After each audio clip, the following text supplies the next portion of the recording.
helicopter pads. Right here, before you came here, we had a circular area that was a helipad. And I mean, you wouldn't believe what goes on this island. This thing is, there's a million things going on. They're just waiting for you to film, and then they'll.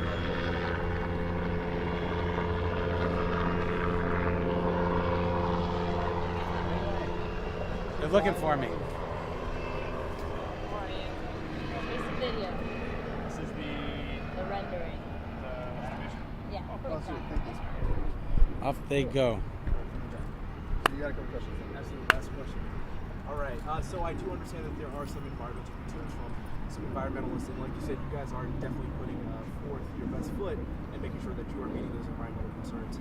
You mentioned the polymer, and there are some concerns that there are high levels of arsenic and also chloride in the polymer that, when used and mixed with the spoils and then transported to the various dump sites, could pose a potential environmental hazard. Yeah. Do you feel as though that you guys are taking the necessary steps to make sure that this isn't spread, that there aren't any concerns, or that the concerns are valid? What do you think about that? Well, I think that, you know, what people need to know is all underneath government cut is arsenic, all right?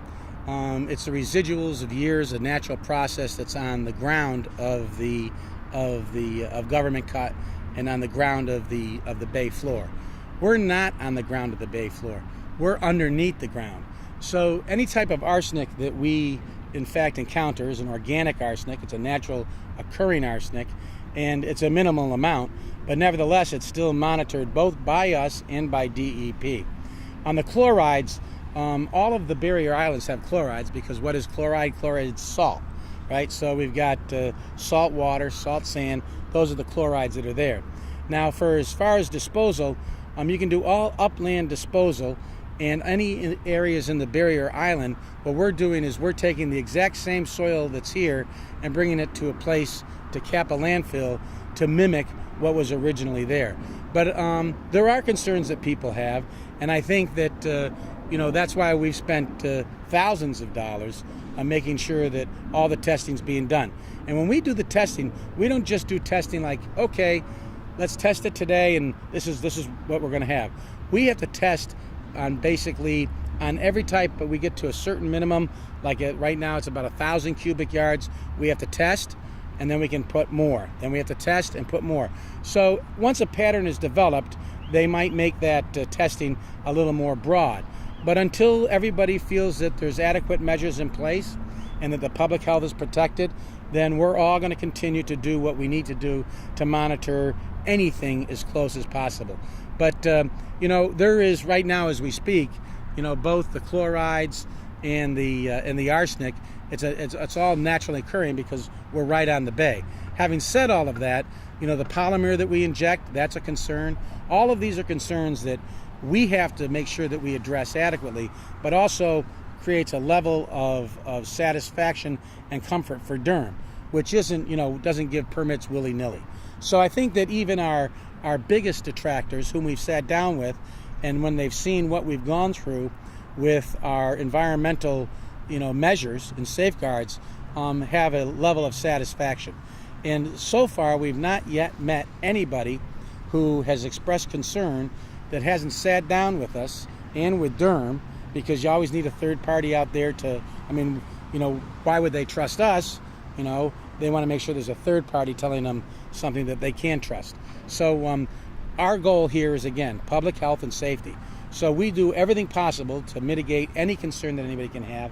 And then besides what we do, we have Durham, and over Durham you've got FDEP. You have the Florida Department of Environmental Protection. But so far, for example, there were more than just one group expressing concern about this. And at this point in time, both groups have withdrawn their concern because we're working with them, and information and transparency really is the answer as you try to move forward. So from what I understand from your answer, that even the major concerns are chemicals that are natural and can be naturally found in our environment, and that the concerns shouldn't be as great. Yeah, but you know what? If I was a parent, I'd be asking those concerns. If I was bringing my 5-year-old over to the museum and there was dust on the merry-go-round, they've asked the right questions. And those are the type of things we think of when we're looking at safeguards. I mean, right now, this is a water truck behind me, this water truck goes through every hour to make sure that we mitigate any dust that's in the area. These aren't things that we were required to do. These are things that we do because we put together a best practices program to make sure that, right as we speak, our air is being monitored on this island. The noise is being monitored. We make sure that, for example, at the Children's Museum, as an extra precaution, we clean their filters on their air conditioner. We work closely with Jungle Island to make sure that anything that's taking place here isn't going to be detrimental to our stakeholders.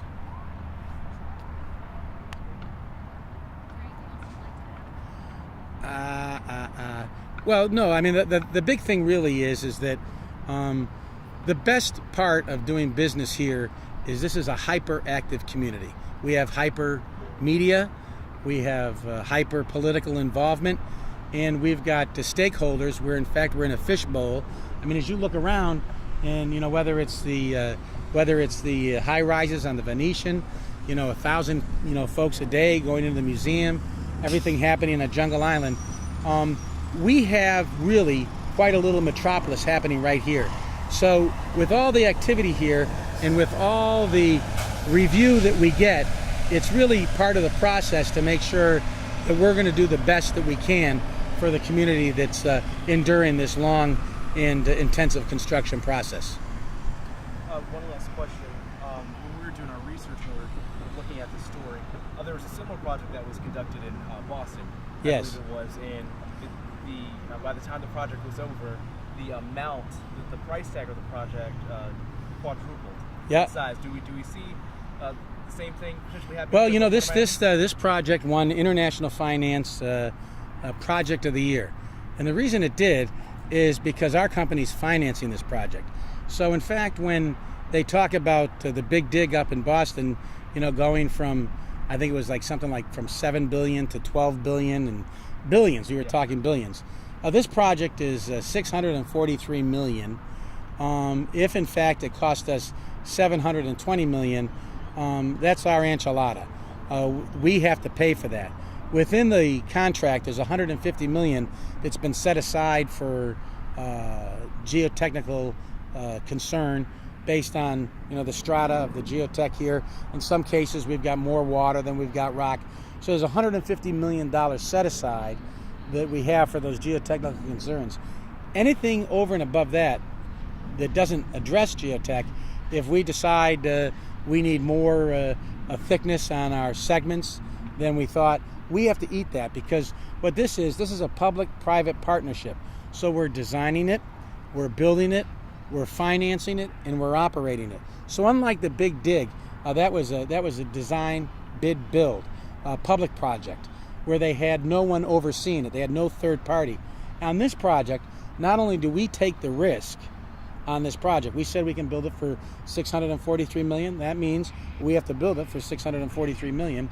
And we gave the state, the city, and the county a letter of credit that says we can do it, and if we can't, you grab this money. So what we did is we absorbed the risk. That's what's different here. This is being developed by a private entity that said we can deliver it for X amount of dollars, and we can give you this in May of 2014. So we've got to do it on time, and the on budget is our responsibility, because if it's over budget, we have to eat that. All right.